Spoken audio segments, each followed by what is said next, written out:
5 years. That's how long I'd been perfecting the art of being invisible at my husband's company events.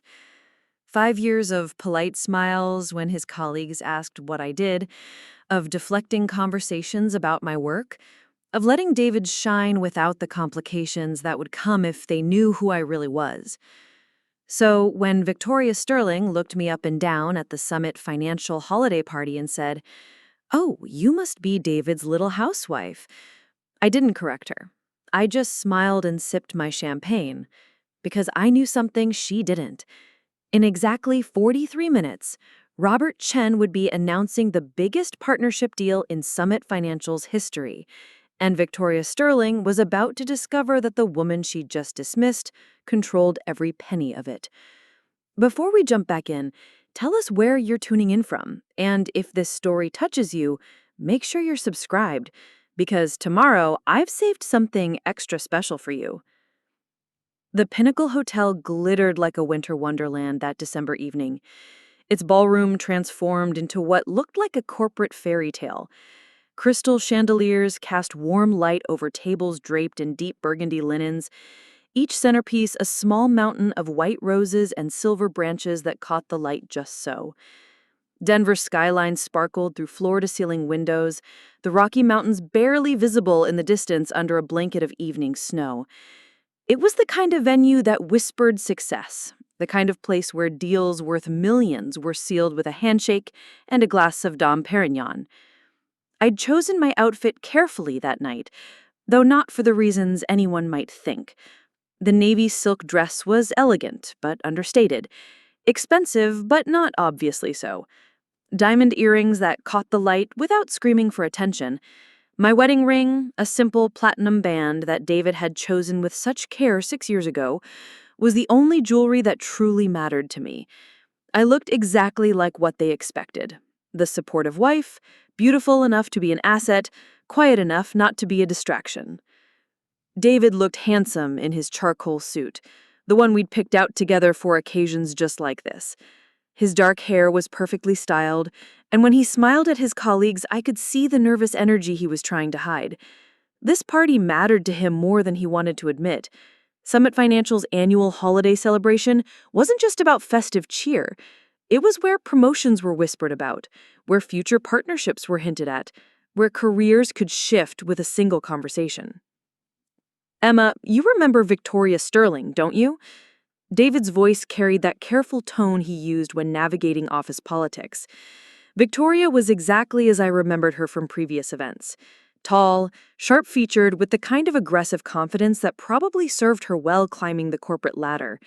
She wore red like armor, her smile practiced and cold. "Of course," I replied, extending my hand. "Lovely to see you again, Victoria." She barely touched my fingers before letting go, her attention already shifting back to David. "David, I was just telling Marcus here about the Peterson account. Brilliant work this quarter." Marcus Webb stood beside her, younger than both of them, with the hungry look of someone who'd stepped on others to get where he was and wasn't done climbing yet.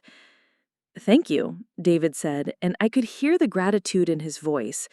Victoria's approval meant everything to his career trajectory at Summit Financial.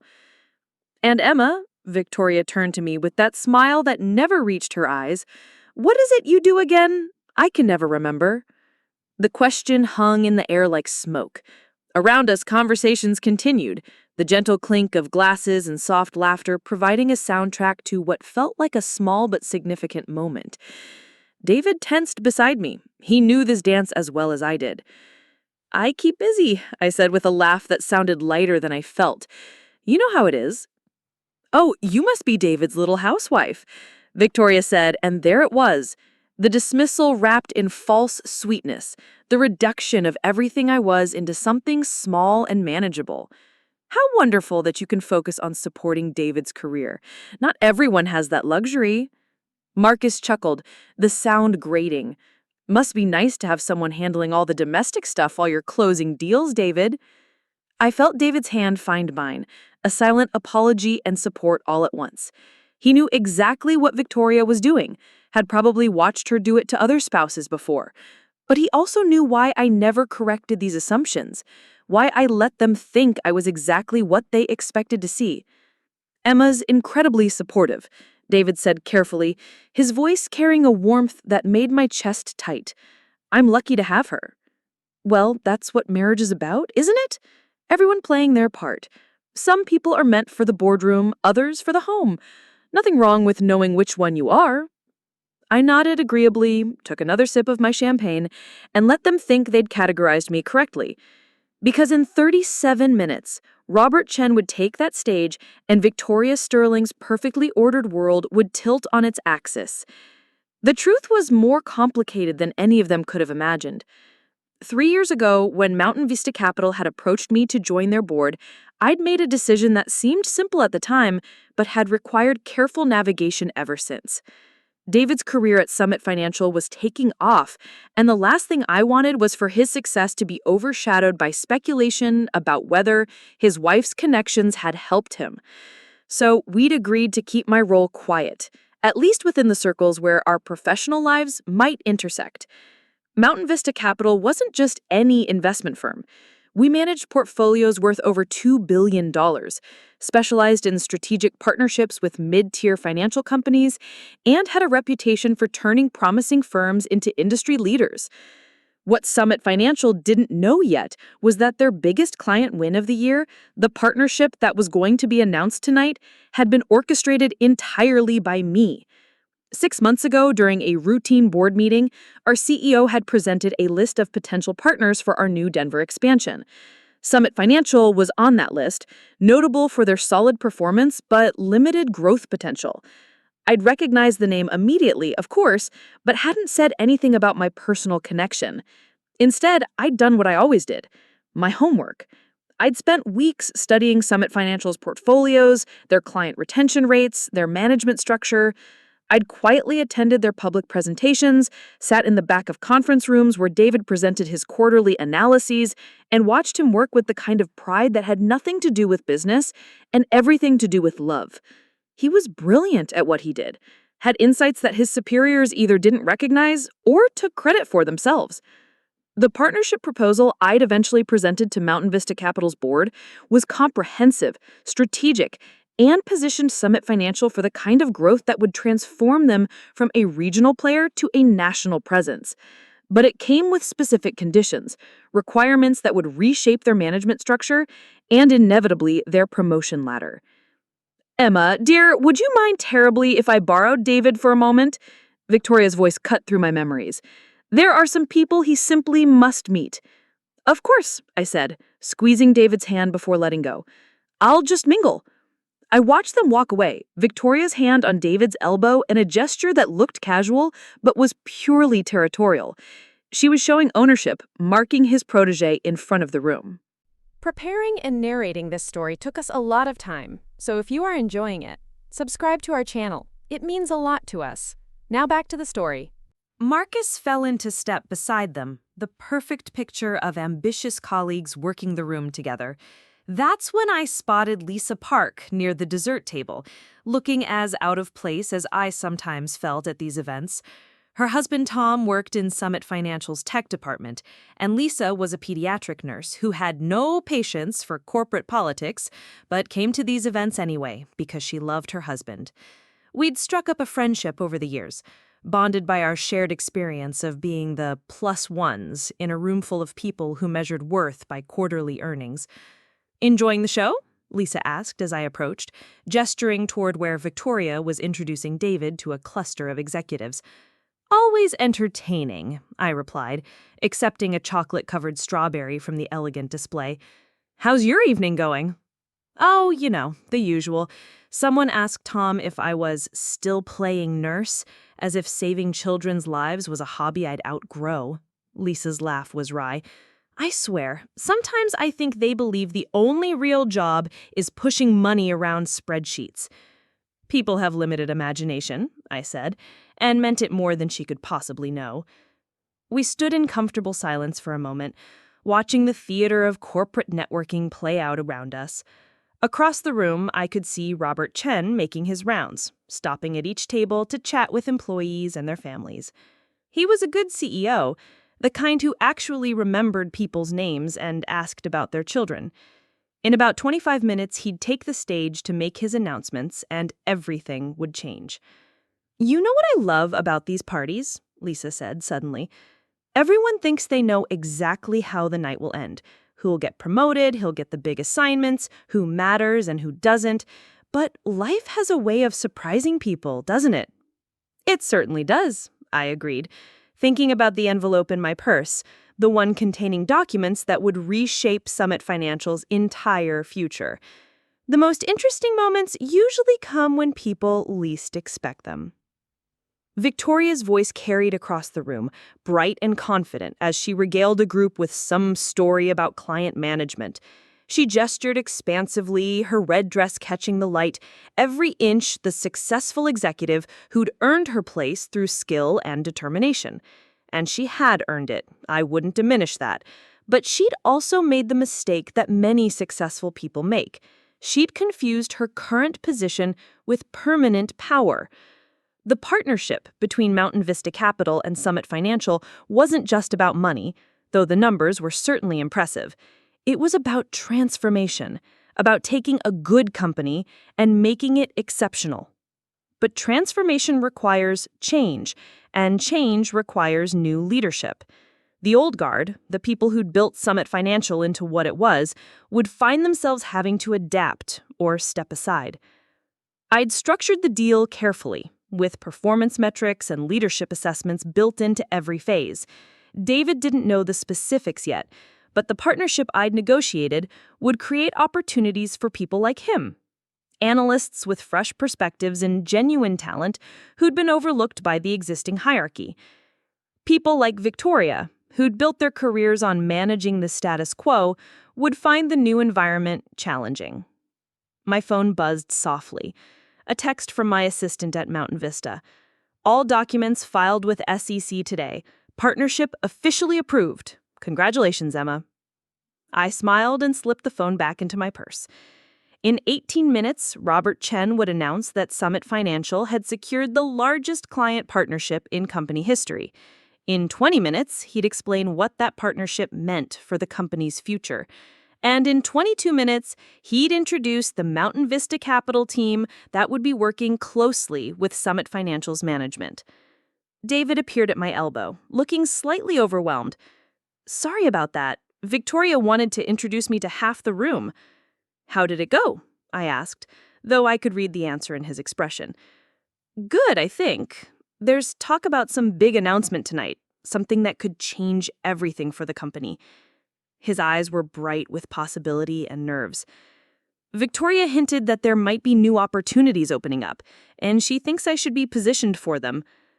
"That's wonderful, honey." I took his hand, feeling the slight tremor of excitement in his fingers. "You deserve every opportunity they give you." "I just hope I'm ready for whatever comes next," he said quietly. "Sometimes I feel like there's so much about the business side I still don't understand, you know? The big picture stuff, the strategic partnerships and board-level decisions. Victoria makes it look so easy." I almost laughed at the irony, but instead I squeezed his hand. "You understand more than you think you do, and you have something Victoria doesn't have." "What's that?" "Integrity. You see people as people, not just numbers on a spreadsheet. That matters more than you know, especially when companies are trying to grow." Before he could respond, the lights dimmed slightly, and Robert Chen stepped up to the microphone at the front of the room. Conversations gradually quieted as people turned their attention to the stage. "Ladies and gentlemen, thank you all for being here tonight. This has been an extraordinary year for Summit Financial, and we have you all to thank for that success." Polite applause rippled through the room. I could see Victoria near the front, her posture perfect, her smile confident. She clearly expected this to be her moment, the announcement that would cement her position and probably bring the promotion she'd been angling for all year. Tonight, I have the pleasure of sharing news that will transform Summit Financial's future. We have just finalized a partnership with Mountain Vista Capital, one of the most respected investment firms in the region. This partnership will bring $2 billion in managed assets under our umbrella and position us for national expansion. The applause was louder this time, genuine excitement rippling through the crowd. David's hand tightened on mine, and I could practically feel the adrenaline coursing through him. This was bigger than anything Summit Financial had achieved before. This partnership represents more than just financial growth, he said, his tone becoming more serious. It represents an evolution in how we do business, how we serve our clients, and how we position ourselves for the future. Mountain Vista Capital chose Summit Financial not just for our track record, but for our potential. Victoria was practically glowing, clearly convinced that her department's performance had made this possible. Around the room, I could see other executives straightening their ties and adjusting their posture, each hoping to be recognized as instrumental to this success. The partnership comes with new challenges and new opportunities, Robert continued. We'll be implementing new strategic frameworks, new performance metrics, and yes, new leadership structures designed to maximize our potential. A murmur went through the crowd. Leadership changes always made people nervous, especially people who liked their current positions. I'd like to invite our partners from Mountain Vista Capital to join me on stage, Robert said, gesturing toward the back of the room. These are the people who believed in Summit Financial's future and who will be working closely with us to achieve it. I felt every eye in the room turn toward the back, where a small group of Mountain Vista executives had been quietly positioned. But Robert wasn't looking at them. He was looking at me. Would Emma Rodriguez please join us on stage? The silence that followed was deafening. The silence stretched like a held breath across the entire ballroom. 200 faces turned toward me, expressions ranging from confusion to curiosity to outright shock.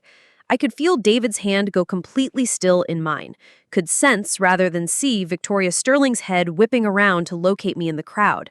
The crystal chandeliers suddenly felt too bright, the room too warm, but my heartbeat remained steady. This was the moment I'd been preparing for, not just tonight, but for 3 years. Emma Rodriguez, Robert Chen repeated, his voice carrying that particular tone CEOs use when they're about to change everything.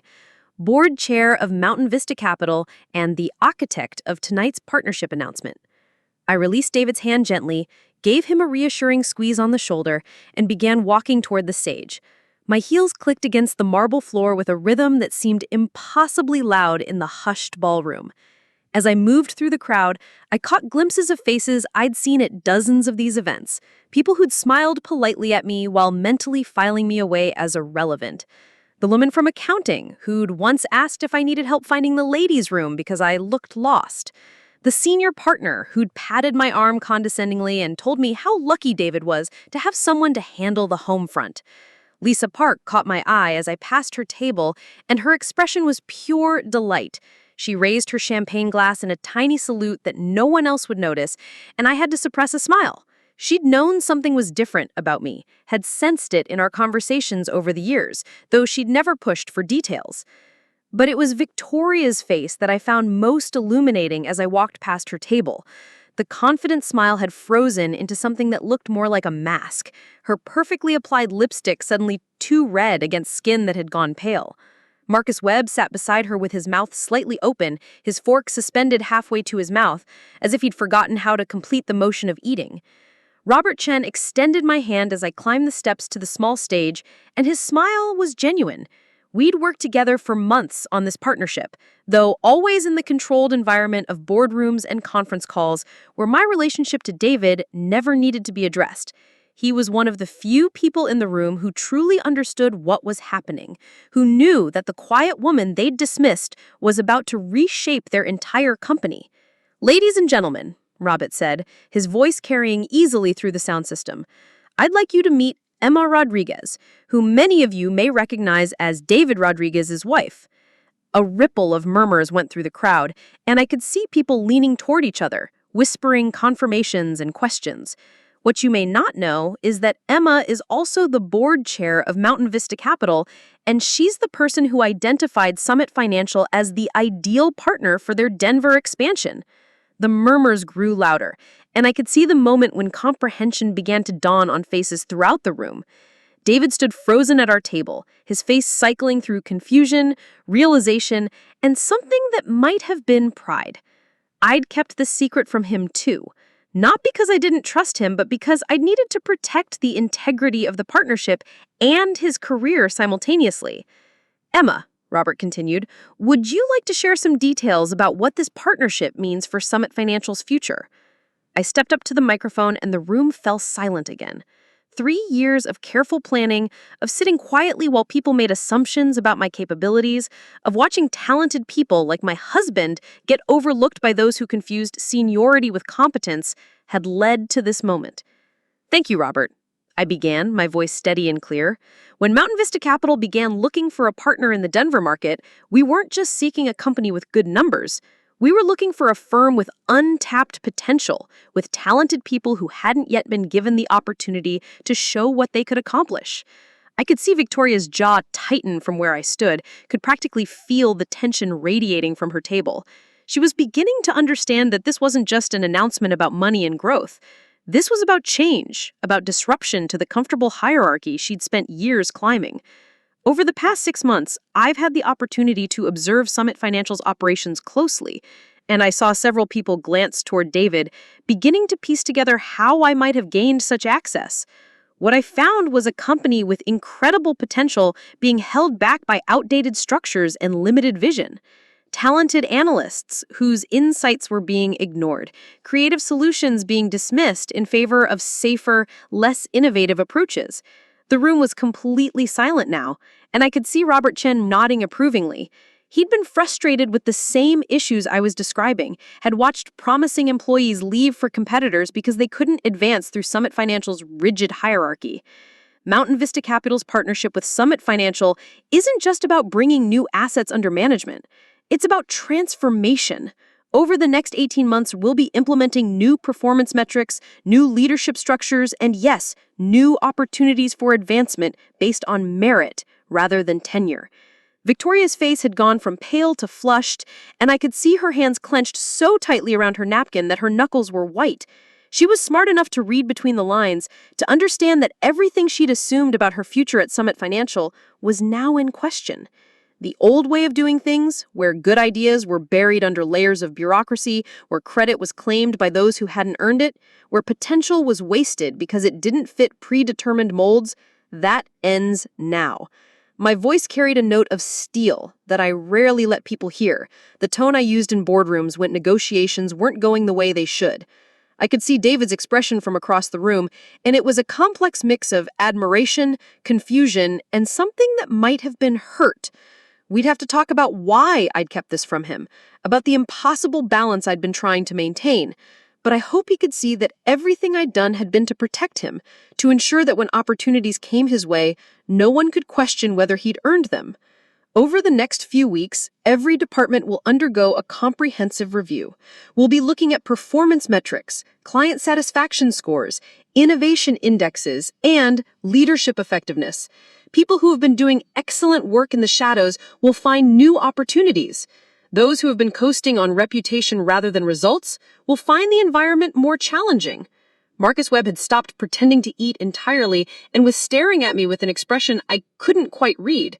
Beside him, Victoria had begun whispering urgently to someone at their table, probably already trying to figure out how to position herself in this new landscape. I want to be clear about one thing, I said, looking directly at Victoria's table. This partnership was 3 years in the making. Every decision, every contract term, every performance metric was carefully designed to identify and reward actual talent rather than political maneuvering. Mountain Vista Capital doesn't invest in companies that waste human potential. Robert Chen stepped back up to the microphone. Emma will be working closely with our management team over the coming months to implement these changes. She'll have an office here at Summit Financial and will be directly involved in strategic planning and personnel decisions. The implications of that statement rippled through the room like a stone dropped in still water. The woman they'd dismissed as David's housewife would now have direct influence over their careers, their futures, their daily professional lives. I'd also like to announce that as part of this partnership, we'll be creating several new senior positions, Robert continued. Vice President of Strategic Analysis, Director of Client Innovation, and Senior Partner for Emerging Markets. These positions will be filled based on demonstrated performance and potential, rather than current hierarchy. I saw David's eyes widen as he processed what that meant. The positions Robert was describing were exactly the kind of roles David had been hoping for, the opportunities that had seemed just out of reach under the old system. But now those opportunities would be available to anyone who could prove they deserved them. The application process for these positions will begin next week, I said, taking the microphone back. Everyone currently employed by Summit Financial will be eligible to apply, regardless of their current level or department. We're looking for people with vision, integrity, and the ability to think beyond conventional solutions. Victoria's whispered conversation had become more urgent, and I could see her making calculations, trying to figure out how to navigate this new reality. She was smart and accomplished, but she was also the embodiment of everything Mountain Vista Capital wanted to change about traditional financial firms. Her approach to management, her dismissive attitude toward anyone she perceived as beneath her, her willingness to take credit for others' work, all of that would be scrutinized under the new performance metrics. I know this is a lot of information to process, Robert said, sensing the tension in the room. But I want everyone to understand that this partnership represents an incredible opportunity for Summit Financial. We're not just growing, we're evolving into the kind of company that attracts and retains the best talent in the industry. The applause that followed was polite, but tentative. People were still processing what they'd heard, still trying to understand how dramatically their professional landscape had just shifted. I could see small clusters of employees leaning toward each other, having urgent whispered conversations about what this meant for them personally. "Emma," Robert said, "would you like to say anything else to the team?" I looked out over the room at all the faces that had seen me as nothing more than a supportive spouse and felt a satisfaction that was deeper than simple vindication. This wasn't about revenge or proving anyone wrong. This was about creating the kind of workplace where people like David could thrive, where talent mattered more than politics, where innovation was rewarded rather than suppressed. I've spent the last 5 years attending these events, watching talented people be overlooked, listening to good ideas be dismissed, seeing potential wasted because it didn't fit someone's preconceived notions about who was worth listening to. That changes now. Mountain Vista Capital chose Summit Financial because we saw what this company could become with the right leadership and structure. Over the next few months, you all will have the opportunity to show us that our faith was justified. I paused, letting that sink in, then continued. To those of you who have been doing excellent work without recognition, your time has come. To those who have been comfortable with the status quo, I suggest you start thinking about how to adapt. The financial industry is changing, and companies that don't evolve get left behind. The room was completely silent as I stepped back from the microphone. Robert Chen moved forward to wrap up the formal portion of the evening, but I knew the real conversations were just beginning. People would spend the rest of the party trying to process what they'd heard, trying to figure out where they stood in this new hierarchy, trying to understand how the woman they dismissed had just upended their entire professional world. As I walked down from the stage, I could feel every eye in the room following me. The comfortable anonymity I'd maintained for 5 years was on forever, replaced by a visibility that was both exhilarating and daunting. But as I approached our table and saw the look of dawning comprehension and pride in David's eyes, I knew I'd made the right choice. Victoria Sterling intercepted me before I could reach David, her smile sharp and brittle. "Emma, what an interesting surprise. I had no idea you were involved in the business world." "There are a lot of things about me you don't know, Victoria, but you'll have plenty of opportunities to learn over the coming months." Her laugh sounded forced. Well, I'm sure we'll work beautifully together. After all, I've been managing client relationships and strategic planning for years. I imagine my experience will be quite valuable as you get oriented to how things work here. The condescension in her voice was subtle, but unmistakable. Her attempt to position herself as the experienced professional who would guide the newcomer. It was exactly the kind of response I'd expected from her, and exactly the kind of attitude that would make her adjustment to the new reality more difficult. "I'm sure your experience will be taken into account," I said, my tone neutral, "along with everyone else's performance metrics, client feedback, and innovation contributions. The review process will be quite thorough." Her smile faltered slightly. "Review process?" "Of course. Mountain Vista Capital doesn't make investments without comprehensive due diligence on all aspects of our partner companies. That includes detailed assessments of current personnel, their effectiveness, and their fit with our strategic vision." I met her eyes directly. "I'm sure someone with your background has nothing to worry about." Before she could respond, David appeared at my elbow. His face was a complex mix of emotions, but when he looked at me, what I saw most clearly was love and pride. "Victoria," he said politely, "would you mind if I borrowed my wife for a moment? We have some things to discuss." "Of course," Victoria replied, but her eyes remained fixed on me. "Emma, I look forward to our future conversations."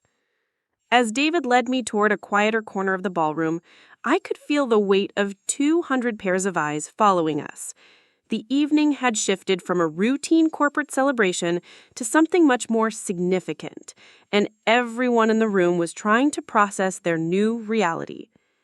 "So," David said quietly, when we were relatively alone, "my wife is the board chair of Mountain Vista Capital." My wife is the board chair of Mountain Vista Capital. The woman who's been sitting quietly at these parties for 5 years, letting people assume she was just a supportive spouse, is actually one of the most powerful people in Denver's financial sector. That would be accurate. He shook his head slowly, but he was smiling. "Emma Rodriguez, you are full of surprises." "Are you angry?" I asked, because I needed to know. The secrecy had been necessary, but that didn't mean it hadn't cost us something. "Angry?" He considered the question seriously. "No. Confused, yes." Impressed, absolutely. But angry? How could I be angry about this? Do you know what this means for people like me? For everyone who's been stuck watching people like Victoria take credit for our work? Relief flooded through me. I was hoping you'd see it that way. "The only thing I'm upset about is that you had to carry this alone," he said, taking my hands. "All those times I complained about work, about being overlooked, about Victoria's management style, you knew exactly what was happening and you couldn't say anything." "It was the hardest part of the whole thing," I admitted. "Watching you doubt yourself when I knew how talented you are, listening to Victoria dismiss your ideas when I knew they were brilliant. But I had to protect the integrity of the partnership, and I had to protect your career." "My career?" "David, if people had known from the beginning that you were married to someone from Mountain Vista Capital, every opportunity you got would have been questioned. Every promotion, every good assignment, people would have assumed it was because of me rather than because you earned it. This way, when you apply for one of those new positions, when you get promoted, no one can say it's anything other than merit." He was quiet for a moment, processing that. Around us, the party was slowly returning to some semblance of normalcy, though I could see people glancing our way and having intense conversations at their tables.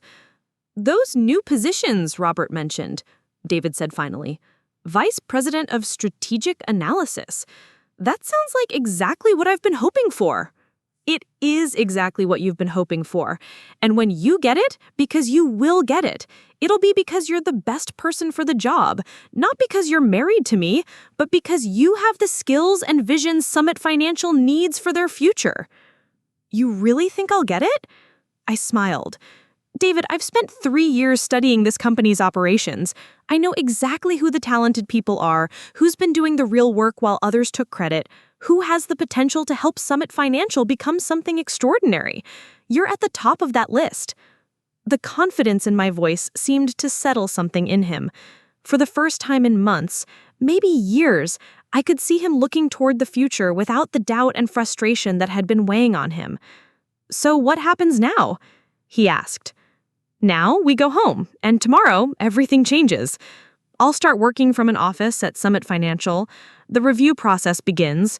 People like Victoria figure out whether they can adapt to a merit-based system, and people like you finally get the opportunities you deserve. And us? What does this mean for us?" I looked around the ballroom, at the clusters of people still processing what they'd learned, at Victoria Sterling's table where urgent conversations were clearly taking place, at Robert Chen, who was fielding questions from board members and senior staff. "It means we don't have to pretend anymore," I said. "It means you don't have to downplay your successes to make other people comfortable. It means I don't have to sit quietly while people assume I'm irrelevant. It means we can both be exactly who we are." David squeezed my hands. "I love exactly who you are. I always have. Even when who I am turns out to be more complicated than you expected? Especially then." Across the room, I caught Lisa Park's eye. She was grinning broadly and gave me a subtle thumbs up. Tomorrow, I'd have to explain to her how the pediatric nurse and the secret board chair had ended up bonding over feeling invisible at corporate events. "We should probably make another round," I said. "People are going to have questions, and I should be available to answer them. Are you ready for that? For everyone knowing who you really are?" I thought about that question, about the 5 years of careful anonymity I was leaving behind, about the scrutiny and expectations that would come with my new visibility. Then I thought about Victoria Sterling's dismissive comment about little housewives, about all the talented people who'd been overlooked by Summit Financial's old guard, about the opportunity to create something better. I'm ready.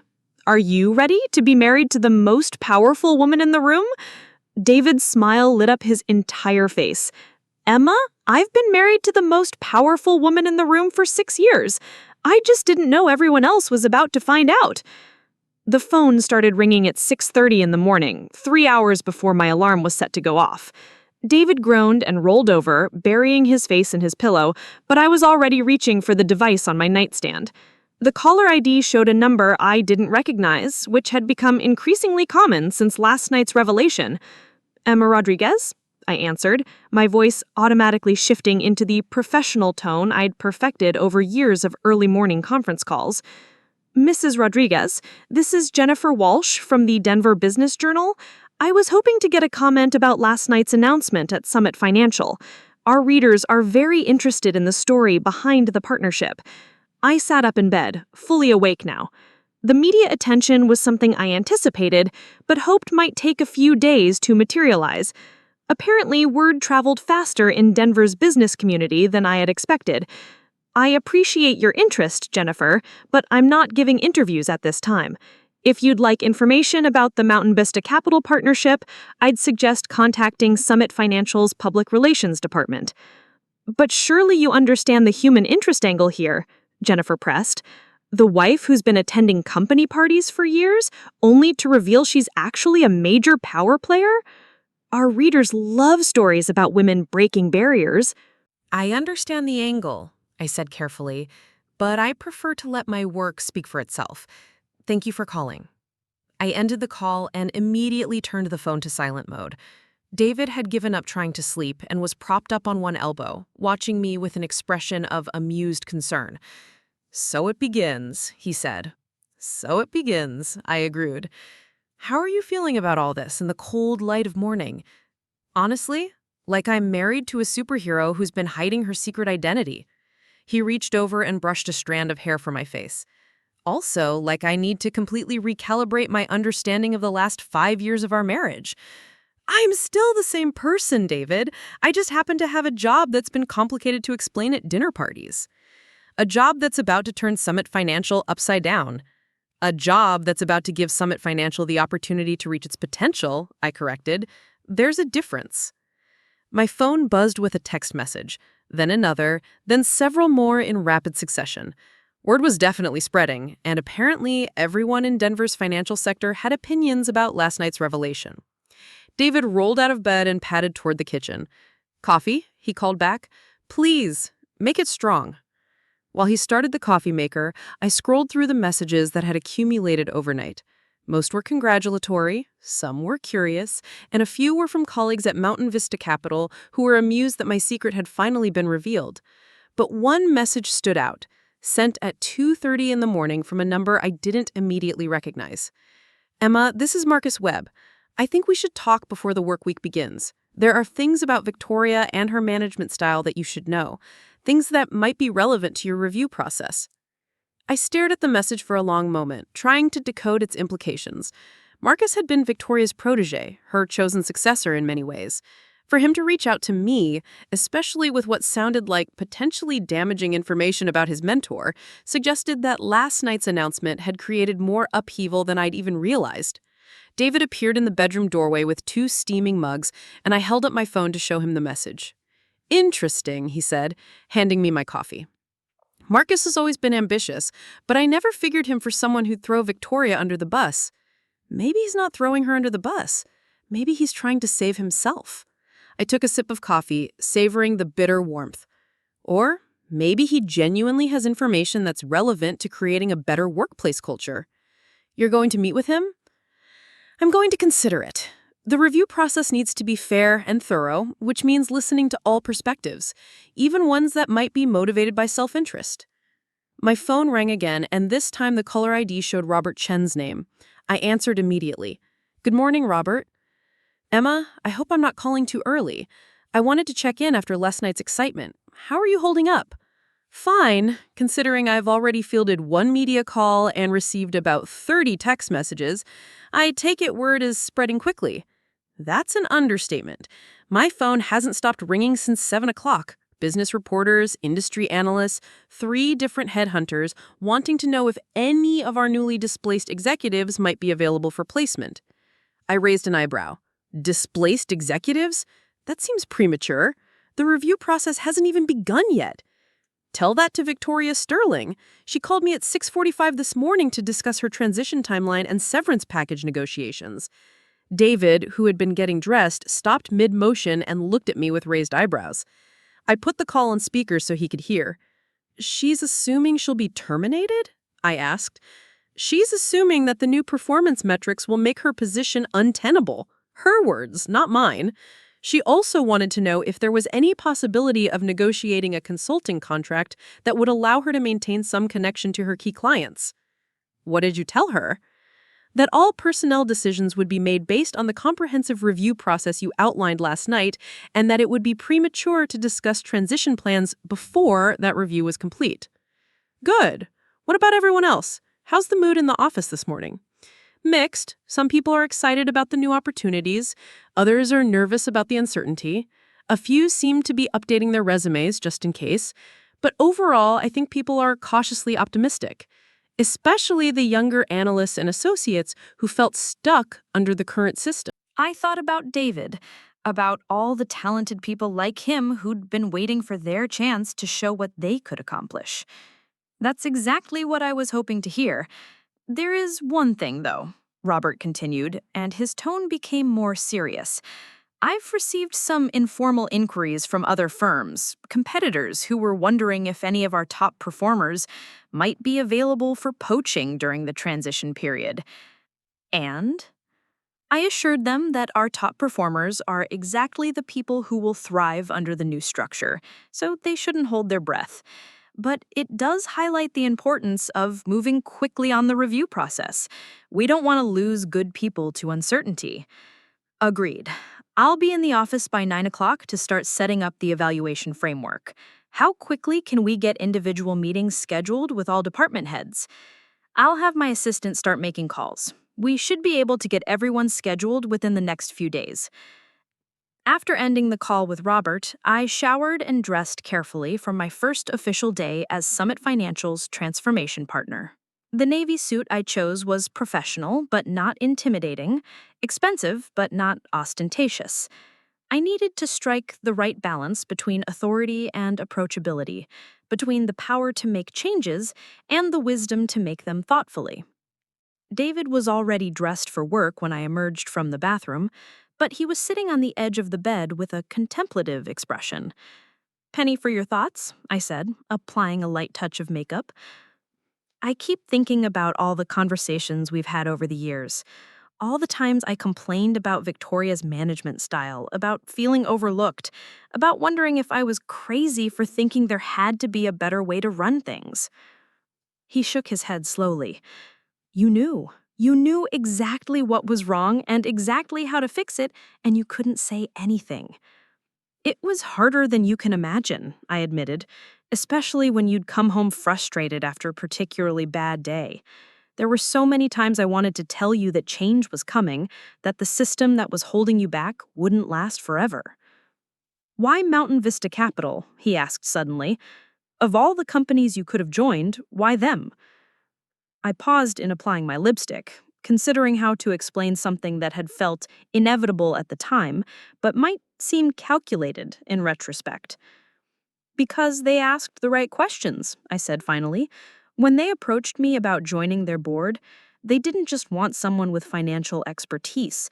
They wanted someone who understood the human cost of inefficient corporate structures, someone who'd seen talent wasted and potential squandered." "They knew about your background? About your previous work?" "They knew I had an MBA from Wharton, that I'd spent 8 years in strategic consulting before we got married, and that I'd been quietly advising several smaller firms on organizational development. What they didn't know was that I was married to someone at Summit Financial." David stood up and walked to the window, looking out at the Denver skyline. "So when you recommended Summit Financial as a partner..." I disclosed the conflict of interest immediately. Mountain Vista's board was actually intrigued by the insider perspective it gave me. They felt it would help ensure that any partnership was based on realistic assessments rather than optimistic projections. And they were comfortable with the potential complications? They were comfortable with my track record and my judgment. The partnership had to make sense on its own merits, regardless of personal connections. If Summit Financial hadn't been a genuinely good investment opportunity, my relationship to you wouldn't have changed that. He turned back to face me, and I could see he was working through the implications of everything I'd told him. "The new positions that Robert mentioned last night, Vice President of Strategic Analysis, that's not just a generic opportunity, is it? That position was designed with someone specific in mind." I met his eyes in the mirror. That position was designed for someone with exceptional analytical skills, innovative thinking, and the ability to see beyond conventional solutions. If that describes you, then yes, it was designed with you in mind. "Emma, David, listen to me. I've spent 3 years studying Summit Financial's operations. I know exactly who the talented people are, who's been carrying the real workload, who has ideas that could transform how the company operates. The new structure isn't about favoritism. It's about finally giving the right people the right opportunities. But people will assume. People will assume whatever they want to assume, but your work will speak for itself. The performance metrics we're implementing will make it impossible for anyone to question whether you deserve whatever position you earn." My phone buzzed with another text message, this one from a number I recognized as belonging to Sarah Chen, Robert's executive assistant. "Ms. Rodriguez, your office is ready. Top floor, corner suite with mountain views. Security badge and parking pass will be waiting at the front desk. Mr. Chen would like to meet at 9:30 to review the evaluation timeline." I showed the message to David, who whistled softly. "Corner suite with mountain views?" They're not messing around, are they? Mountain Vista Capital is making a $2 billion investment in Summit Financial. They expect their board chair to have appropriate facilities. And how does it feel? Going from invisible spouse to corner office in one evening. I considered the question as I gathered my purse and briefcase. How did it feel to step out of the shadows I'd carefully maintained for 5 years? to trade the safety of anonymity for the visibility that came with real power. Terrifying and exhilarating in equal measure, I said, honestly. But mostly, it feels right. Like I'm finally able to be the person I actually am, instead of the person I thought I needed to be. We rode to work together, something we hadn't done in years. David usually left earlier than I did, and my morning routine had been flexible since I worked primarily from home. But today, we were both heading to the same building, both stepping into new versions of our professional lives.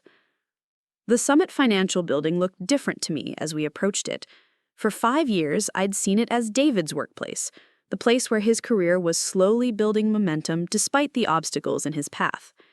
Now I saw it as my workplace too, the place where I'd spend the next 18 months implementing the changes that would determine Summit Financial's future. The lobby was already buzzing with activity when we arrived, employees arriving for what everyone knew would be a very different kind of Monday morning. I could see people glancing at us as we entered, their expressions ranging from curious to nervous to excited. Word had definitely spread, and everyone was trying to figure out how last night's revelation would affect their daily reality. "I'll see you tonight," David said, giving my hand a quick squeeze before heading toward the elevators that led to the analyst floors. "Good luck today," I said, and meant it. His world was about to change as dramatically as mine, and while I was confident that the changes would ultimately benefit him, I knew the transition period would be challenging for everyone. My executive assistant was waiting at the front desk with my security badge and parking pass, along with a thick folder of documents that Robert had prepared for my review. Sarah Chen was efficient and professional, exactly the kind of person who made complex transitions run smoothly. "Ms. Rodriguez, welcome to Summit Financial. Mr. Chen is waiting in his office whenever you're ready, and I've prepared a preliminary schedule for your first week of meetings." "Thank you, Sarah. Give me 15 minutes to get settled, and then I'll be ready to meet with Robert." The elevator to the executive floor felt different than it had during the few times I'd visited for spouse events. Then, I'd been a guest, being shown around. Now, I belonged here, had earned my place at the decision-making table through years of work that most people in the building were just learning about. My office was everything Sarah had promised. Floor-to-ceiling windows offered stunning views of the Rocky Mountains, and the space was furnished with the kind of elegant simplicity that suggested both success and good taste. But what struck me most was the nameplate on the desk: Emma Rodriguez, Strategic Partnership Director. Not Mrs. David Rodriguez or Board Chair Mountain Vista Capital, but my own name attached to my own role. I was still admiring the view when my phone rang. The caller ID showed Lisa Park's name, and I answered with a smile. "I assume you're calling to tell me you knew something was up all along," I said without preamble. "Emma Rodriguez, you magnificent woman. I cannot believe you kept this secret for 5 years. I mean, I knew there was more to you than met the eye, but board chair of Mountain Vista Capital, that's some next-level secret identity stuff. How did you find out? I didn't think the pediatric nursing community was plugged into Denver's financial gossip network." Tom got a call from his supervisor at 6 this morning asking if he knew anything about his wife's friend who turned out to be married to a major power player in the investment world.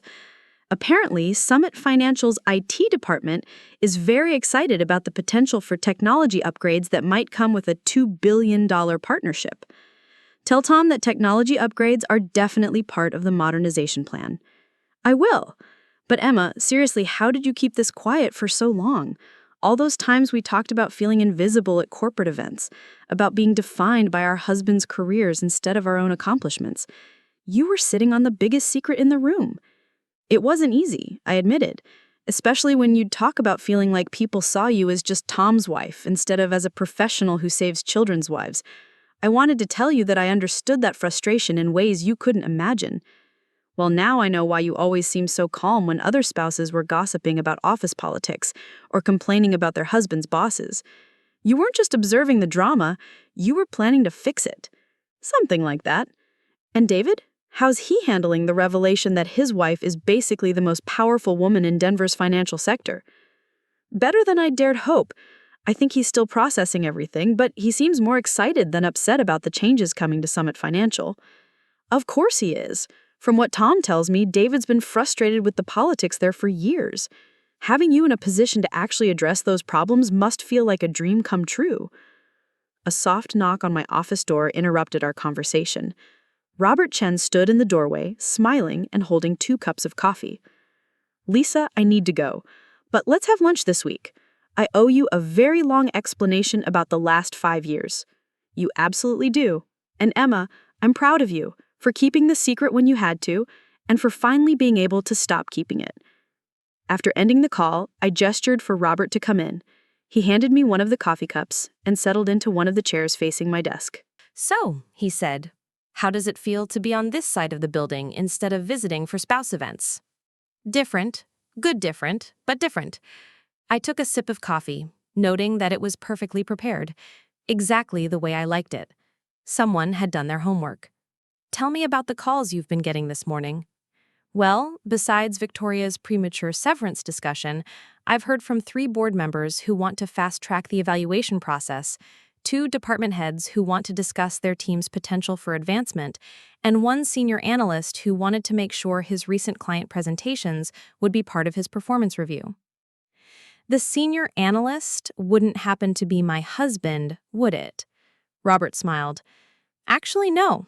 It was Jennifer Morrison from the emerging markets team.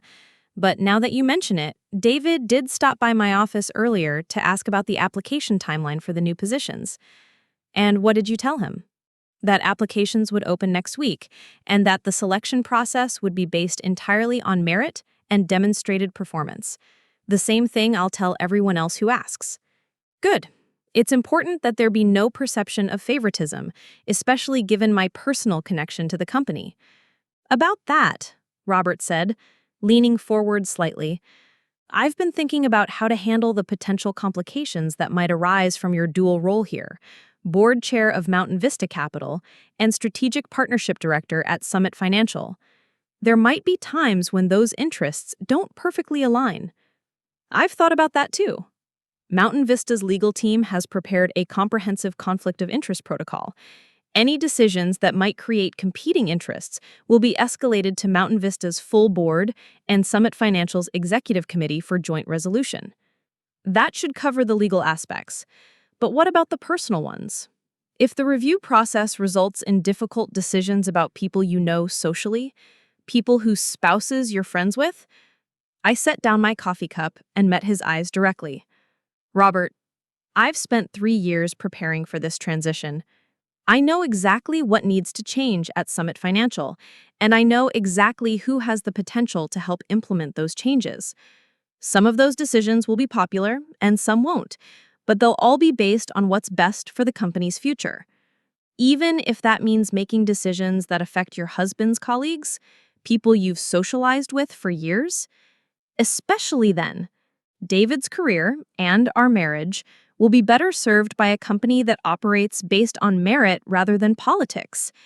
If that means some uncomfortable conversations with people we know socially, then that's a cost we're prepared to pay." Robert nodded slowly. "I had to ask. The board is confident in your abilities, but they wanted to make sure you'd thought through all the implications." "I've thought through everything, Robert. The only question now is how quickly we can implement the changes Summit Financial needs to reach its potential." He opened the folder he'd brought with him and spread several documents across my desk. "Then let's get started. Here's the current organizational chart, performance metrics for the last 3 years, client satisfaction surveys, and employee retention data. Where would you like to begin?" I studied the documents, seeing patterns that didn't utilize their skills. Departments with high turnover and low client satisfaction under ineffective leadership. Innovative ideas buried in bureaucratic processes that favored safe, conventional solutions over creative problem-solving. "Let's start with leadership effectiveness metrics," I said, pulling out a red pen. "I want to see correlation data between management styles and team performance, client retention rates, and employee satisfaction scores." "Looking for anyone in particular?" "Looking for patterns. The data will tell us who's helping Summit Financial succeed and who's holding it back. Then we can make decisions based on facts rather than assumptions." As we worked through the documents, I felt a sense of satisfaction that went beyond simple professional accomplishment. For 5 years, I'd watched talented people struggle against systems that didn't recognize their potential. I'd seen good ideas dismissed and poor ones implemented because they came from the right people at the right level of hierarchy. Now, finally, I had the power to change that. The woman they dismissed as a housewife was about to reshape Summit Financial into the kind of company where merit mattered more than politics, where innovation was rewarded rather than suppressed, where people like David could finally show what they were capable of accomplishing. The phone rang again, and Sarah's voice came through the intercom. "Ms. Rodriguez, Marcus Webb is here to see you. He says you're expecting him?" I looked at Robert, who raised an eyebrow questioningly. "Send him in. It's time to start gathering all the information I'll need to make the right decisions." Marcus Webb entered my office with the careful composure of someone who knew his professional future hung in the balance. He was impeccably dressed as always, his suit pressed and his tie perfectly knotted, but I could see the tension in the way he held his shoulders, the slight tightness around his eyes that suggested he hadn't slept much after last night's revelation. "Emma," he said, extending his hand with a smile that didn't quite reach his eyes. "Thank you for agreeing to see me on such short notice." "Please, sit down," I replied, gesturing to the chair across from my desk. Marcus Chen had excused himself when Marcus arrived, understanding that this conversation needed to happen privately. "You mentioned in your text that there were things I should know about Victoria's management style." Marcus settled into the chair and took a breath that seemed to steady him. "Before I say anything, I want to be clear about my motivations here. I'm not trying to sabotage Victoria or advance my own position. But if you're serious about creating a merit-based culture at Summit Financial, there are practices that have been overlooked for too long. I'm listening." Victoria has a habit of claiming credit for ideas that originate from her team members. The Peterson account strategy that she praised David for last night, the initial framework came from David, but when she presented it to the executive committee, she positioned it as her own innovation, with David as the implementer. I kept my expression neutral, though internally I felt a familiar surge of frustration. This was exactly the kind of behavior that stifled innovation and demoralized talented employees. Can you provide specific examples with documentation? Marcus reached into his briefcase and withdrew a manila folder. Email threads, meeting notes, presentation drafts with timestamps. I've been keeping records for the past year because I was concerned about the pattern. I opened the folder and began scanning the documents. Email chains where David proposed strategic approaches, meeting notes where Victoria presented those same approaches as her own ideas, draft presentations that showed the evolution of concepts from David's initial suggestions to Victoria's final versions, with his contributions minimized or eliminated entirely. Why are you bringing this to me now, Marcus? You've worked closely with Victoria for 2 years. This information could have been shared with Robert or the executive committee at any time. Marcus was quiet for a moment, and when he spoke, his voice carried a note of something that might have been shame. "Because I benefited from the system. Victoria protected me, promoted me, gave me opportunities, and in return, I stayed quiet about practices I knew were wrong." What changed? Last night, when you talked about wasted potential and people being overlooked for advancement, I realized I'd been complicit in exactly that kind of waste. David should have been promoted months ago based on the quality of his strategic thinking. Instead, Victoria kept him in his current role while taking credit for his ideas. I closed the folder and studied Marcus's face. He was ambitious, that much was clear, but there was something in his expression that suggested genuine regret about his past choices. "What do you want from this conversation, Marcus?" "I want to be part of the solution instead of part of the problem. I know I'm probably not going to survive the organizational changes you're planning. My association with Victoria's management style makes me a liability. But maybe I can help ensure that people like David get the recognition they deserve." "You're assuming you won't survive the changes. Why?" "Because I've spent 2 years learning to navigate a political system instead of developing actual leadership skills. Because I've been promoted based on my relationship with Victoria rather than my performance metrics. because the kind of merit-based evaluation you're implementing will expose that I'm not as qualified as my current position suggests. His honesty was surprising and, in its way, refreshing.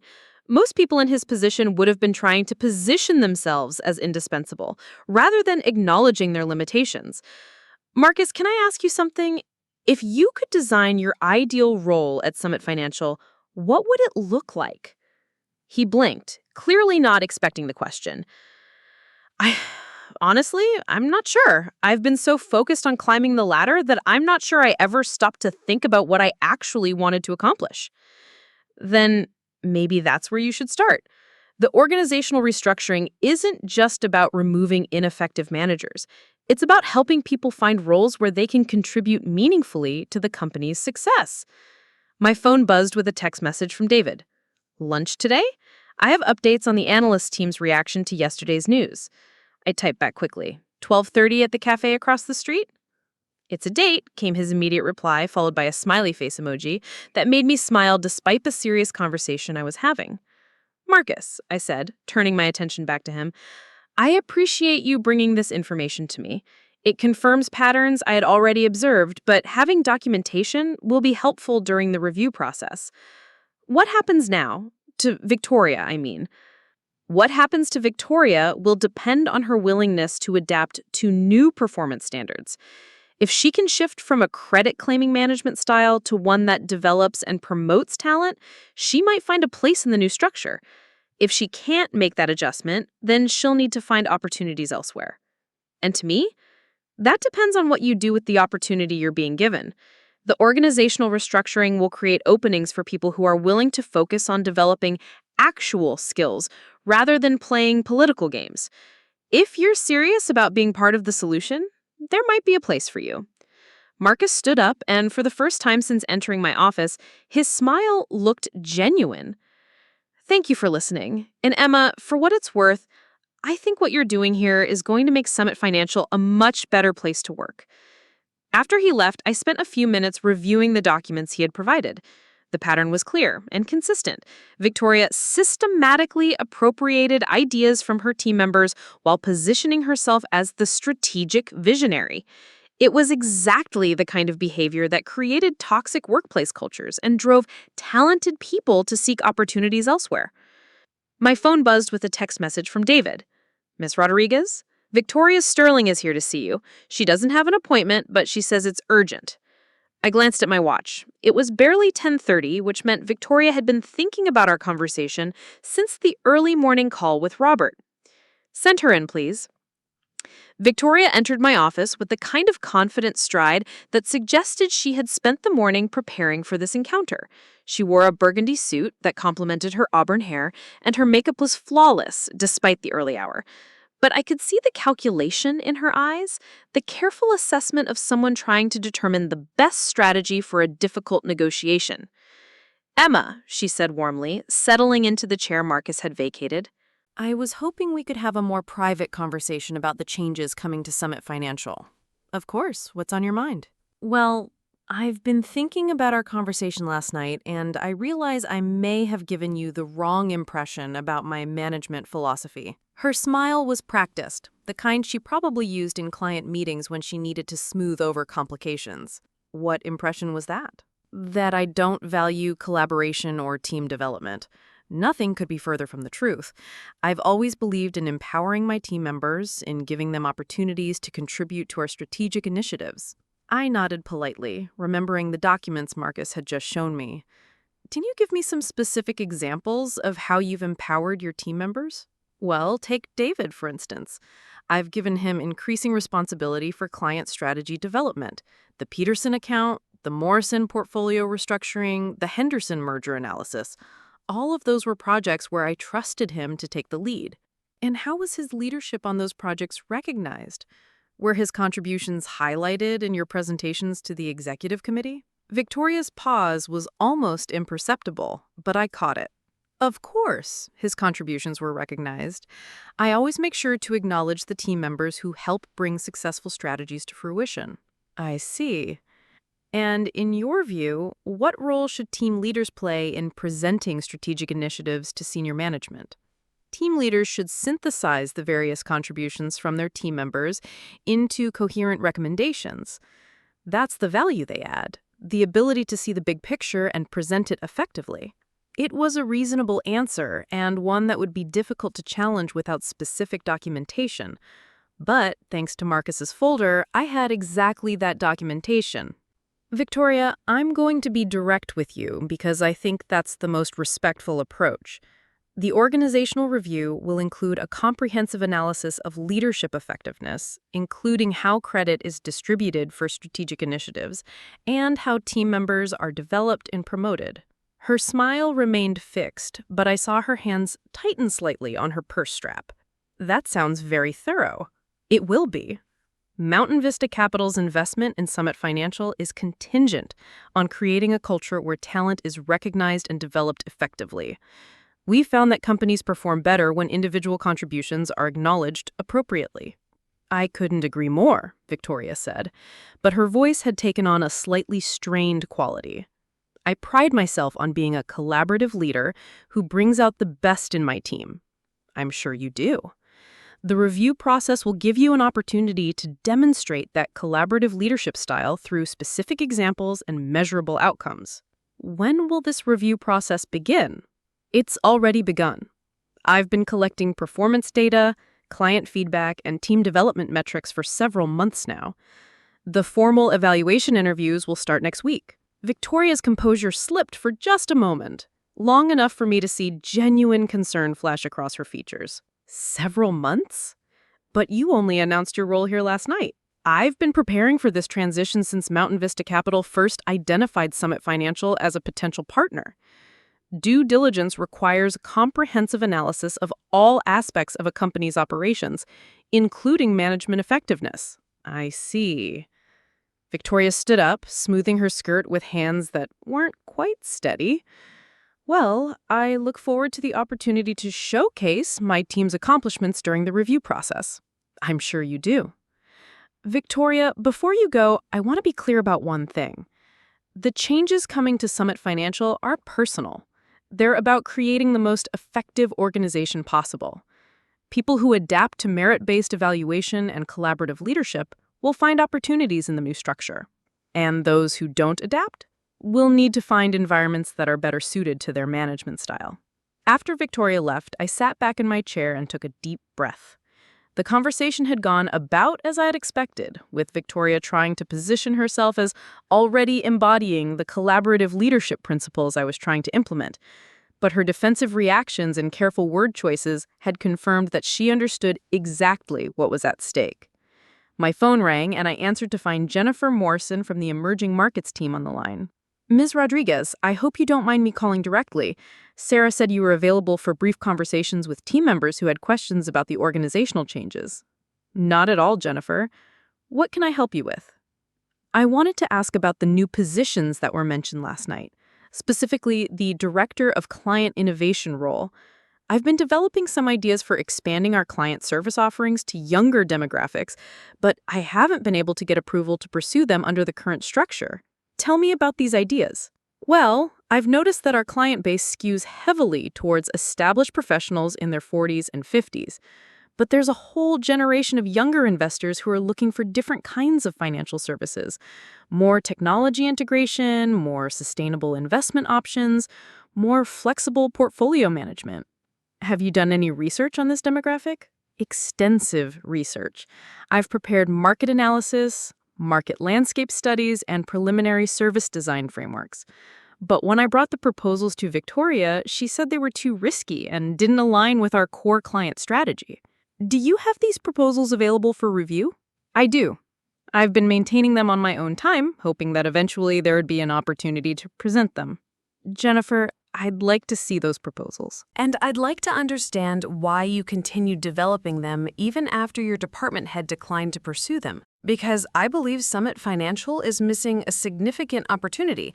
The financial services industry is changing, and companies that don't adapt to serve younger clients are going to find themselves with aging customer bases and declining growth prospects. That's exactly the kind of strategic thinking Summit Financial needs more of. Can you send me your proposals by end of business today? Absolutely. And Ms. Rodriguez, Thank you for taking the time to listen. It's been frustrating to have ideas, but no avenue for implementing them. That's going to change, Jennifer. One of the goals of the organizational restructuring is to create clear pathways for innovation and strategic development. After ending the call, I made a note to review Jennifer's proposals carefully. If her work was as thorough as she suggested, she might be exactly the kind of forward-thinking leader Summit Financial needed for its client innovation initiatives. My intercom buzzed again. Ms. Rodriguez, your husband is here to see you. Send him in, please. David entered with a smile that was equal parts pride and amazement. So this is what a corner office with mountain views looks like from the inside? Come here and see the view properly, I said, standing up and moving to the windows. He joined me, and we stood side by side looking out at the Rocky Mountains, their snow-covered peaks brilliant against the clear Colorado sky. It's beautiful, he said, and completely surreal. Yesterday morning, this was just the building where I work. Today, it's the building where we both work, where you're implementing changes that are going to reshape everything about how this company operates. How are people reacting on your floor? Mixed reactions. Some people are excited about the new opportunities, others are nervous about the evaluation process. A few seem to be trying to figure out whether being married to you gives me some kind of advantage or makes me a target. What do you think? I think being married to you has always been an advantage, just not in the way people might assume. You've made me a better analyst, a better strategic thinker, a better professional. Not because you've given me inside information or opened doors for me, but because you've challenged me to think more clearly and work more effectively. And the evaluation process? Are you concerned about how your performance will be assessed? Honestly, I'm excited about it. For the first time in years, I feel like my actual contributions will be recognized instead of being filtered through Victoria's interpretation of my work. We talked for a few more minutes about the reactions he'd observed among his colleagues, the questions people were asking, and the general mood in the analyst department. Then he headed back to his floor, leaving me with a sense of optimism about how the transition was progressing. The rest of the morning was filled with meetings and phone calls. Robert Chen and I reviewed the timeline for conducting individual evaluations. Sarah scheduled meetings with all department heads for the following week. I spoke with Mountain Vista Capital's legal team about finalizing the partnership documentation and conflict of interest protocols. But the most significant call came just before lunch from an unexpected source. Emma, this is Robert Chen. I just got off the phone with the Denver Business Journal. They want to do a feature story about the partnership and your role in orchestrating it.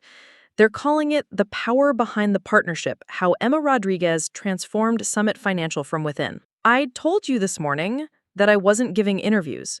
I know, and I respect that decision. But Emma, this story is going to be written whether you participate or not. Jennifer Walsh has been calling other sources trying to piece together your background and your connection to Summit Financial. If you don't tell your story, someone else will tell their version of it. I considered this while looking out at the mountains. Media attention was inevitable. I'd known that from the beginning. The question was whether to try to control the narrative or let others define it for me. What kind of story are they planning? A business profile, focused on your strategic vision and the partnership's potential impact on Denver's financial sector. Jennifer Walsh seems genuinely interested in the substance of what you've accomplished, rather than just the personal interest angle. Let me think about it and get back to you after lunch. I met David at the cafe across the street from Summit Financial, a small place that had become our go-to spot for quick meals during his busy periods. The lunch crowd was typical for downtown Denver, business professionals grabbing quick meals between meetings, construction workers from nearby projects, a few tourists trying to figure out what to order. So, David said after we'd settled into a corner booth, how was your first morning as the most powerful woman in Denver's financial sector? Busy, enlightening, occasionally frustrating. I gave him a summary of my conversations with Marcus and Victoria, careful not to violate any confidentialities, but wanting to share the general dynamics I was navigating. Marcus came to you with documentation about Victoria's management practices? That's unexpected. People respond to change in different ways. Some tried to protect their current position, others tried to position themselves for new opportunities, and a few try to make amends for past choices. Which category do you think Victoria falls into? Victoria's trying to protect her current position by reframing her management style as collaborative. but the documentation Marcus provided makes it clear that her pattern of claiming credit for others' work is well established and consistent. David was quiet for a moment, stirring his coffee thoughtfully. I never thought about documenting those incidents. When Victoria would present my strategic frameworks as her own ideas, I just accepted it as part of the hierarchy. Junior analysts propose, senior managers present. That's exactly the kind of thinking that perpetuates ineffective systems. Individual contributions should be recognized regardless of hierarchy level. That's how you build cultures where people feel valued and motivated to do their best work. And that's exactly why Summit Financial needed someone like you to come in and shake things up. Our conversation was interrupted by my phone ringing. The caller ID showed a number I didn't recognize, but when I answered, the voice was familiar. Emma, this is Lisa Park. I'm calling from the hospital because I have about 5 minutes between patients, and I just heard the most interesting thing. What's that? Victoria Sterling was in our emergency room this morning with stress-related symptoms, chest pain, difficulty breathing, elevated blood pressure, all consistent with acute anxiety reaction. I looked at David, who had caught enough of the conversation to understand what Lisa was telling me. Is she all right? She's fine. We ran all the cardiac tests, everything came back normal, but Emma, she kept talking about how her career was over, how everything she'd worked for was about to be destroyed by some housewife with a secret agenda. She used those words, secret agenda? Those exact words. The attending physician prescribed anxiety medication and recommended she take a few days off work to manage her stress levels. After ending the call, I sat back in the booth and tried to process what Lisa had told me. Victoria's reaction was more extreme than I'd anticipated, suggesting that the pressure of the organizational changes was affecting her more severely than she'd let on during our conversation. That's concerning, David said. I mean, I'm not surprised that Victoria is stressed about the changes, but ending up in the emergency room suggests she's really struggling with the uncertainty. It also suggests that she understands exactly how dramatically her professional situation is about to change. Are you going to modify your approach? Maybe slow down the evaluation process to give people more time to adjust? I considered his question carefully. Slowing down the process might reduce immediate stress for people like Victoria, but it would also prolong the uncertainty for everyone else. And, more importantly, it might allow ineffective practices to continue while people who deserved opportunities continue to wait for them. No, I said finally. The evaluation process needs to move forward as planned, but I will make sure that everyone has access to support resources if they're struggling with the transition. Support resources? Professional counseling, career transition assistance, stress management programs. Summit Financial has an employee assistance program that includes all of those services. I'll make sure everyone knows they're available. We finished lunch and walked back to the Summit Financial building together. In the lobby, I noticed several small groups of employees having intense conversations that stopped when they saw us approaching. The speculation and analysis were clearly continuing and would probably intensify over the coming days as the formal evaluation process began. I'll see you tonight, David said, giving my hand a quick squeeze before heading toward the analyst elevators. See you tonight, I replied, then headed toward the executive floor to continue the work of transforming Summit Financial into the company it had the potential to become. The afternoon brought more meetings, more phone calls, and more decisions about how to implement the organizational changes effectively. But as the day progressed, I found myself thinking about Victoria's emergency room visit and what it represented about the human cost of institutional change.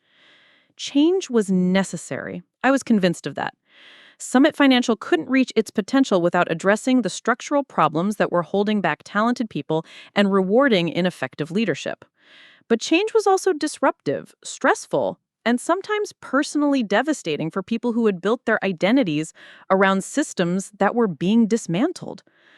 By 5 o'clock, I had made a decision about the Denver Business Journal interview request. I called Robert Chen and told him I would participate, with the understanding that the focus would be on Summit Financial's strategic vision and growth potential, rather than personal details about my marriage or my decision to keep my role secret. I think that's wise, Robert said. Controlling the narrative will be better than letting others speculate about your motivations. Schedule it for tomorrow afternoon. And Robert, make sure Jennifer Walsh understands that this is a business story, not a human interest piece about secret identities and corporate drama. Understood. As I prepared to leave the office, Sarah knocked on my door with a final stack of documents for my review. Performance evaluations for all department heads, client satisfaction surveys from the past 2 years, and the preliminary timeline for conducting individual meetings, she said, placing the stack on my desk. Thank you, Sarah. Before you go, can you make sure that information about Employee Assistance Program services gets distributed to all staff tomorrow morning? I want everyone to know that counseling and support resources are available during the transition period. Of course. Anything else? Yes, I want to schedule a brief meeting with Jennifer Morrison from Emerging Markets first thing tomorrow morning. She has some proposals I need to review.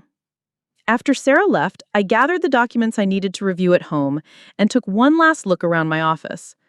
Tomorrow would bring new challenges, new conversations, and new decisions about Summit Financial's future. But tonight, I would go home to my husband and try to find some balance between the professional transformation I was leading and the personal relationship that had made it all possible. The drive home gave me time to think about everything that had changed in just 24 hours. Yesterday, I was the invisible spouse, the woman people dismissed as David's little housewife. Today, I was the architect of Summit Financial's transformation, the person with the power to reshape an entire company's culture and future. But more than that, I was finally able to be the person that I actually was instead of the person I'd thought I needed to be. After 5 years of careful anonymity, of letting others define me by my relationship to my husband, I was Emma Rodriguez, strategic thinker, organizational developer, and advocate for merit-based professional advancement. The work was just beginning, but for the first time in years, I felt like I was exactly where I belonged, doing exactly what I was meant to do. And tomorrow, I would continue building the kind of workplace where talented people could thrive, where innovation was rewarded, and where no one would ever be dismissed again as just somebody's little housewife. 6 months later, I stood at the podium of the Denver Convention Center, looking out at an audience of 800 business leaders, entrepreneurs, and financial professionals who had gathered for the Colorado Business Excellence Awards. The irony wasn't lost on me that I was about to receive the Strategic Leadership Award in the same bong room where Summit Financial had held their holiday party just a half year ago.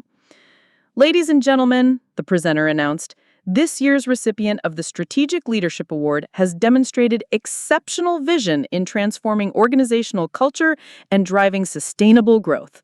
Please welcome Emma Rodriguez, Chief Strategic Officer of Summit Financial Group and Board Chair of Mountain Vista Capital. The applause was warm and sustained, but what struck me most was seeing David in the front row, his face radiating the kind of pride that had nothing to do with reflected glory and everything to do with genuine admiration for what had been accomplished. Beside him sat Lisa Park and her husband Tom, both beaming as if they'd personally orchestrated my success. "Thank you," I began, waiting for the applause to settle. 6 months ago, many of you knew me only as someone's wife, someone who attended corporate events, but wasn't quite worthy of serious professional conversation. Tonight, I want to talk about what happens when we stop making assumptions about people's capabilities based on the roles we think they should play. The audience was completely attentive, and I could see faces throughout the room that I recognized from that December evening when everything had changed.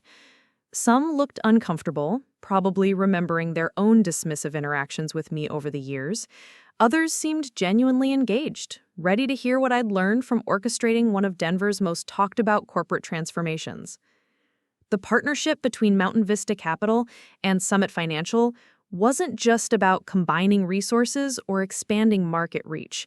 It was about proving that organizations perform better when they recognize and develop talent regardless of where that talent comes from or how it's packaged. I paused, letting that settle, then continued. When we began the organizational review at Summit Financial, we discovered something that shouldn't have been surprising, but somehow still was.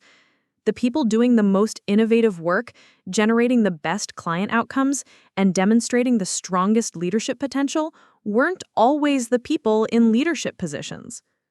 A murmur went through the audience, and I saw several heads nodding in recognition. This was a truth that many organizations struggled with, but few were willing to address directly. David Rodriguez, whom many of you know as my husband, was promoted to Vice President of Strategic Innovation 3 months ago. But that promotion wasn't because he's married to me. It was because our new performance metrics revealed that over 70% of the strategic frameworks that had driven Summit Financial's growth over the past 2 years had originated from his analysis and recommendations. I found David in the audience, and his smile was equal parts embarrassment and gratitude. We'd had many conversations about how to handle the perception that his advancement was due to our relationship. And ultimately, we decided that transparency about his actual contributions was the best response to any skepticism. Victoria Sterling, Summit Financial's former director of portfolio management, chose to pursue opportunities elsewhere when it became clear that our new evaluation criteria would require her to adapt her leadership approach. That wasn't a failure of the system. That was the system working exactly as intended. The comment about Victoria drew some scattered applause, though I noticed a few people in the audience who looked less enthusiastic. Victoria had landed at a smaller firm where her traditional management style was apparently more welcome, but her departure had sent a clear message throughout Denver's financial sector about the kinds of changes Summit Financial was implementing. Marcus Webb, who had been Victoria's protege, made a different choice. Instead of trying to protect his position or following his mentor to another firm, he asked to be reassigned to our client development training program. Today, he's one of our most effective relationship managers, not because he's learned to play politics better, but because he's learned to focus on client outcomes rather than internal positioning. That transformation had been one of the most surprising aspects of the reorganization. Marcus had genuinely embraced the opportunity to develop skills rather than rely on relationships, and his success had become a model for other employees who were willing to adapt to merit-based evaluation. The changes at Summit Financial weren't just about personnel decisions. We redesigned our project attribution systems to ensure that ideas are credited to their originators, regardless of hierarchy level. We implemented mentorship programs that focus on skill development rather than political advancement. We created innovation incubators where junior employees can propose and pilot new service offerings. Jennifer Morrison's Client Innovation Initiative had been the first project approved through the new incubator program, and her success in developing services for younger demographics had already generated significant new business for the company. But perhaps most importantly, we established a culture where being underestimated becomes an advantage rather than an obstacle. When people assume you're not capable of significant contributions, you have the freedom to focus on the work rather than on managing perceptions. The audience was completely silent now, and I could see people leaning forward in their seats. This was the heart of what I wanted to communicate, the lesson that extended far beyond Summit Financial's specific situation. Every organization has people whose potential is being wasted because they don't fit conventional expectations of what leadership looks like. Women who are seen as supportive rather than strategic, younger employees who are dismissed as inexperienced, people from non-traditional backgrounds who are assumed to lack relevant expertise. I thought about all the conversations I'd had over the past 6 months with employees who had felt invisible in their own organizations, people who had valuable contributions to make but hadn't been given opportunities to make them. The most successful organizations of the future will be those that figure out how to identify and develop that hidden talent, not because it's the right thing to do, though it is, but because it's the smart thing to do. Because innovation comes from unexpected places and competitive advantage comes from utilizing resources that your competitors are overlooking. The applause began before I had finished the sentence, building to a sustained ovation that felt different from the polite acknowledgement I had received at the beginning of my remarks. This was recognition of ideas rather than just achievement, engagement with concepts rather than just courtesy. As I stepped down from the podium, I was immediately surrounded by people wanting to continue the conversation. CEOs asking about implementing similar evaluation systems at their companies. HR directors interested in our attribution and mentorship programs. Entrepreneurs curious about how to identify hidden talent in their own organizations. But the conversation that mattered most was with David, who appeared at my elbow as the crowd finally began to disperse. "That was incredible," he said, taking my hand as we walked toward the exit. "You managed to tell the whole story without making it about revenge or vindication. You made it about possibility." Because that's what it was always about. Not proving Victoria wrong or getting back at people who underestimated me, but creating opportunities for people like you to show what you're capable of accomplishing. People like me, and people like Jennifer Morrison, and people like Marcus Webb after he figured out how to focus on substance instead of politics. Exactly. The system we built doesn't just benefit one type of person. It benefits anyone who's willing to do excellent work, regardless of whether they fit traditional leadership profiles. We were quiet for a moment as we walked through the lobby of the convention center, both of us processing how dramatically our lives had changed since that December evening when I had walked onto the stage at Summit Financial's holiday party. "Emma," David said as we reached the parking garage, "can I ask you something I've been wondering for months?" "Of course."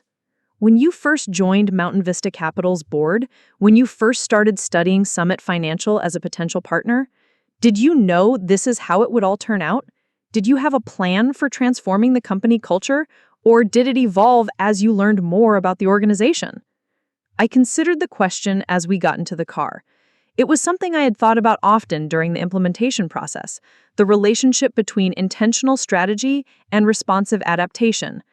I knew that Summit Financial had structural problems that were preventing it from reaching its potential. I knew that talented people like you were being underutilized, while less effective managers were being rewarded for maintaining the status quo. But I didn't have a detailed plan for transformation when I started. What changed?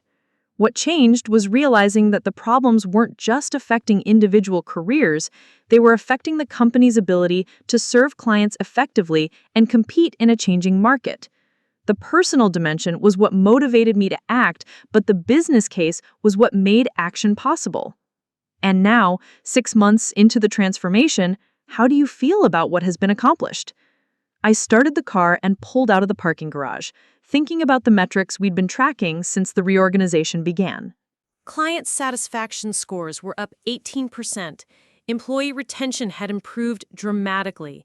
Innovation metrics, measured by the number of new service offerings and process improvements, had more than doubled. I feel like we've proven that merit-based evaluation and inclusive leadership development aren't just nice ideas, they're practical strategies for organizational improvement, I said. But I also feel like this is just the beginning. The beginning of what? The beginning of a different way of thinking about talent and potential. Summit Financial was just the test case. If we can transform one company's culture this effectively, we can do it for others. That was actually the next phase of what I'd been planning. Mountain Vista Capital had received inquiries from dozens of other companies interested in similar partnerships and organizational transformations. The model we'd developed at Summit Financial was already being adapted for different industries and organizational structures. So this isn't the end of the story. It's the end of the first chapter. Exactly. We drove home through the Denver evening, the city lights reflecting off the snow-covered mountains in the distance. It was the same view I'd enjoyed from my office window every day for the past 6 months, but tonight it felt different. Tonight it felt like a promise of possibilities yet to be explored. At home, we opened a bottle of champagne to celebrate the award, but our conversation quickly turned to the future rather than the past. David told me about the strategic innovation projects his team was developing, initiatives that would have been impossible under the old organizational structure. I shared some of the proposals I'd been receiving from other companies interested in transformation partnerships. You know what's interesting, David said as we sat on our deck looking out at the mountain silhouette against the star-filled sky. A year ago, I was frustrated because I felt like my ideas weren't being heard, like my potential wasn't being recognized. Tonight, I'm excited because I feel like we're just scratching the surface of what's possible. That's the difference between working in a system that suppresses potential and working in one that develops it. And you built that system from nothing, from sitting quietly at office parties while people made assumptions about who you were and what you were capable of. I didn't build it from nothing. I built it from understanding what was possible when artificial barriers are removed and people are evaluated based on their actual contributions rather than preconceived notions about their capabilities. My phone buzzed with a text message from Lisa Park. Watch the awards ceremony online. So proud of you. Tom says to tell you that the IT department's new innovation lab is the best thing that's happened to Summit Financial's technology infrastructure in years. I showed the message to David, who laughed. Tom's innovation lab was another one of those hidden talent discoveries, wasn't it? Tom had been proposing technology upgrades for 3 years, but his suggestions were always dismissed as too expensive or too complex. Once we started evaluating ideas based on potential impact rather than departmental hierarchy, his proposals suddenly looked like exactly what Summit Financial needed for modernization. And now he's running a lab that other companies are studying as a model for technology innovation. That's what happens when you stop assuming that good ideas only come from predictable sources.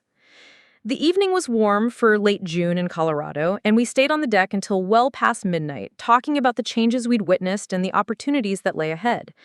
It was the kind of conversation that had become common for us since the transformation began. Discussions that mix personal reflection with professional planning in ways that would have been impossible when I was keeping my role at Mountain Vista Capital secret. Emma, David said, as we finally prepared to go inside, I have one more question. What's that? Do you ever miss it? The anonymity, the ability to observe without being observed, the freedom that came with being underestimated? I thought about that question for a long moment. There had been a certain freedom in invisibility, a liberty that came with having no expectations to meet or perceptions to manage.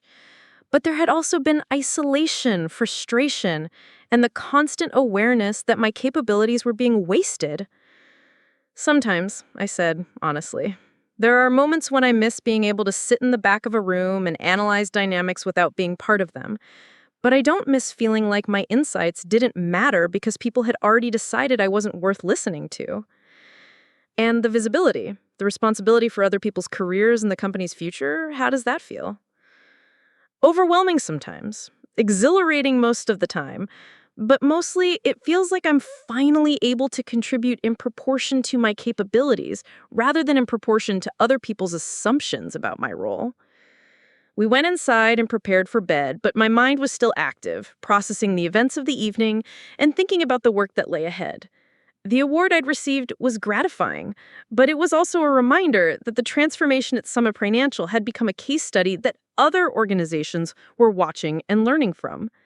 The next morning brought a new set of challenges and opportunities. Mountain Vista Capital had scheduled a board meeting to discuss expansion of our organizational transformation services. Summit Financial was preparing to announce its strongest quarterly performance in company history, and I had 3 meetings with CEOs from other Denver companies who wanted to explore similar partnership and transformation initiatives.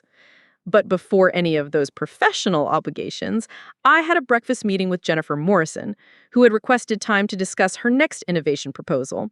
She had become one of the most vocal advocates for the new organizational culture, and her success had inspired other employees to develop their own initiative proposals. Emma, she said, as we settled into a corner booth at the same cafe where David and I had lunch during those intense early days of the transformation. I wanted to run something by you before presenting it through formal channels. I'm listening. I've been thinking about the model we've developed here, the way we've created systems for identifying and developing hidden talent.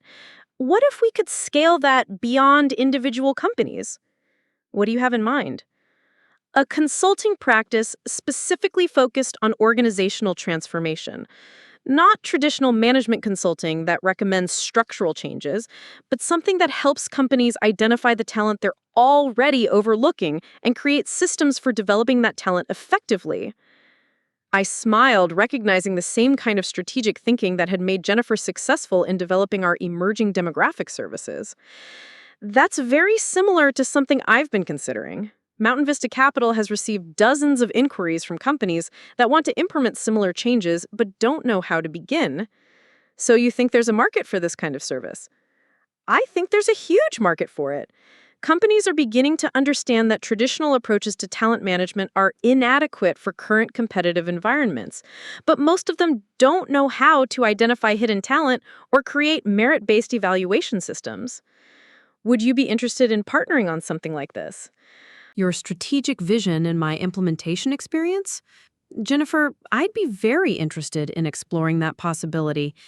Why don't you put together a preliminary business plan and we can discuss it with Mountain Vista's board next month? The conversation continued for another 30 minutes, ranging from potential service offerings to target markets to staffing strategies.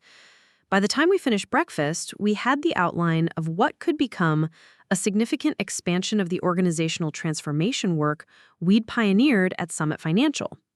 The rest of the day was filled with the routine business of managing ongoing operations while planning for future growth. But as I sat in my office that afternoon, reviewing performance metrics and strategic initiatives, I found myself thinking about the broader implications of what we'd accomplished. 6 months ago, I had been invisible to most of the people who now sought my advice and expertise.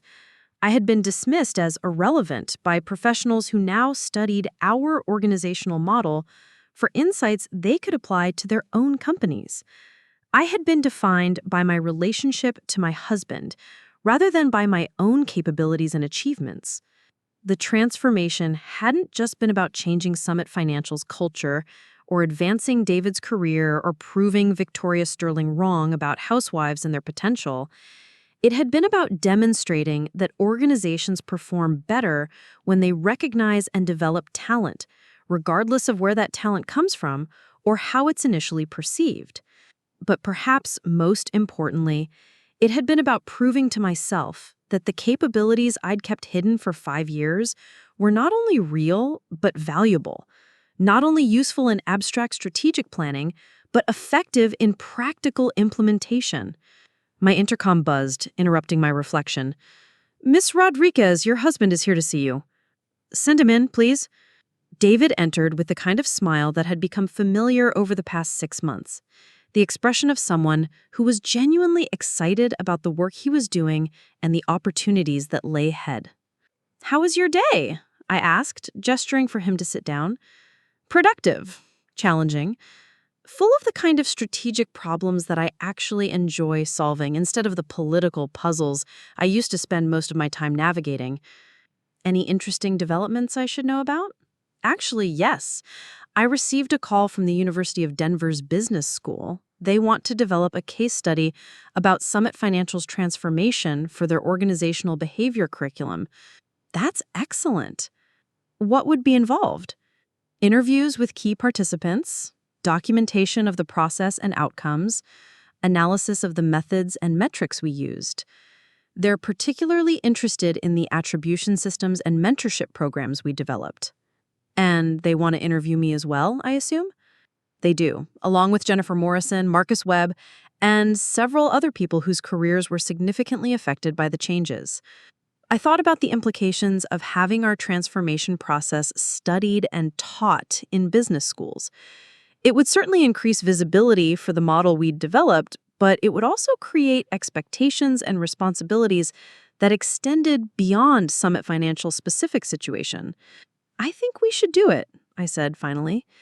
"If the methods we've developed can help other organizations avoid the talent waste and cultural problems we addressed here, then sharing that knowledge is worthwhile."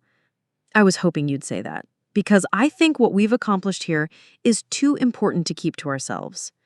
As David headed back to his office, I turned to the stack of partnership proposals that had been accumulating on my desk. Companies from industries ranging from healthcare to technology to manufacturing, all expressing interest in organizational transformation initiatives that could help them better identify and develop their human resources. Each proposal represented an opportunity to extend the model we'd developed, to help other organizations create cultures where merit mattered more than politics, where innovation was rewarded rather than suppressed, where people like David could contribute according to their capabilities rather than according to others' assumptions about their potential. But each proposal also represented a reminder of how much work remained to be done, how many organizations were still operating according to systems that wasted talent and stifled innovation. My phone rang, and I answered to find Robert Chen on the line with news that seemed almost too good to be true. Emma, I just received a call from the Colorado Governor's Office. They want to discuss implementing organizational transformation initiatives across state government agencies. Apparently, the publicity from your award last night and the performance improvements we've achieved at Summit Financial have caught their attention. State government? That would be a massive undertaking. It would be. But Emma, imagine the impact if we could help government agencies identify and develop hidden talent the way we've done in the private sector. Imagine the improvement in public services if merit-based evaluation and innovation incubators were standard practice in state government. It's an intriguing possibility. What kind of timeline are they considering?